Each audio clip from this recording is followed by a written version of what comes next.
இன்னைக்கு திருவள்ளூர் தொகுதியில் இருக்கும் புட்லூர் ஏரியில வந்து கொஞ்ச நாட்களாவே ஒரு கம்ப்ளைண்ட் இருந்தது.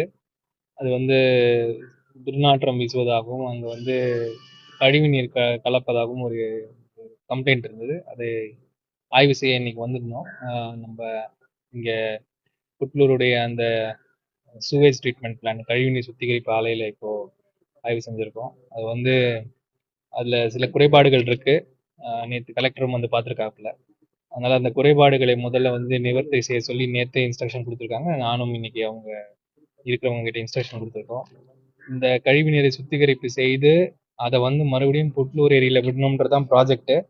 இப்ப சுத்திகரிப்பு செய்ய முடியலன்னா அதை ஏரியில விடுறது வந்து ஒரு எல்லாருக்கும் தீங்கு விளைவிக்கக்கூடிய ஒரு விஷயம். அதனால இந்த வார் ஃபூட்டிங்ல இந்த எஸ்டிபியில இருக்கிற குறைபாடுகளை சரி செய்ய சொல்லி இப்போ இன்ஸ்ட்ரக்ஷன் கொடுத்துருக்கோம். அது முனிசிபாலிட்டி தான் மெயின்டைன் பண்றாங்க. அவங்களுக்கு இன்ஸ்ட்ரக்ஷன் கொடுத்து அதை ஒரு ஸ்டேஜ்லயும் அதை வாட்டர் டெஸ்ட் ரிப்போர்ட் எடுத்து டெஸ்ட் ரிப்போர்ட்டை கலெக்டர் கிட்டயும் சப்மிட் பண்ண சொல்லி நான் அவங்களுக்கு இன்ஸ்ட்ரக்ஷன் கொடுத்துருக்கேன்.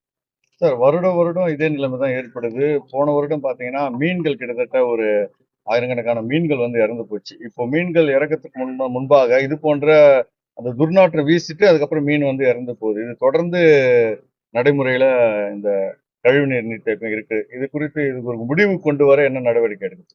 அதுதான் இது வந்து முறைப்படி செய்ய வேண்டிய வேலை. இதுல வந்து மெயின்டெனன்ஸ் கொஞ்சம் தப்பா போச்சுன்னா கூட இந்த சிஸ்டம் ஃபெயிலியர் ஆயிடும். சிஸ்டம் ஃபெயிலியர் ஆச்சுன்னா என்ன ஆகும்னா, தண்ணியில இருக்கிற ஆக்சிஜன் லெவல் வந்து கம்மியாயிரும். அப்புறம் அந்த ஆல்கேன்னு சொல்லப்பட்ட ஒரு விதமான பாசி வந்து அந்த ஏரிகள்ல ஜாஸ்தியா வளர ஆரம்பிச்சிடும். அப்ப மீன்களுக்கு ஆக்சிஜன் இல்லாம ஒரே நாள்ல இறந்து போயிடும். அதனாலேயே துர்நாற்றங்கள் வீசும்.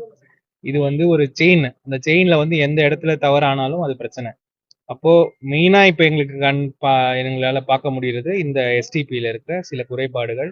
மெயின்டெனன்ஸ் இல்லாமலோ இல்ல அது கெப்பாசிட்டி ஜாஸ்தியா இன்லெட் வருது அப்படின்ற அவங்களுடைய குறைகளையோ இதை ஒன்னா சேர்த்து தான் நிவர்த்தி செய்யணும்.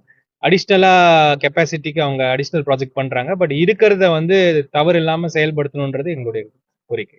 வர்றது இங்க சுத்திகரிப்பு பண்ணாமையே டைரக்டா கொசஸ்தலை ஆறுல ஊத்துறாங்க. அதான் இப்போ சுத்திகரிப்பு பண்ணாம எப்பவுமே விடக்கூடாது. அப்ப அது கலெக்ட் பண்றதே தவறு. சுத்திகரிப்பு பண்ணாம இல்ல, சுத்திகரிப்பு புட்லூர் ஏரியில விடக்கூடாது அப்படின்ற காரணத்துக்காக கொசஸ்தலை ஆறுக்கு வந்து ஒரு பைப் லைன் போட்டிருக்காங்க. அதையும் சுத்திகரிப்பு செஞ்சுதான் விடணுமே தவிர அதை வந்து சுத்திகரிப்பு செய்யாம விடக்கூடாது.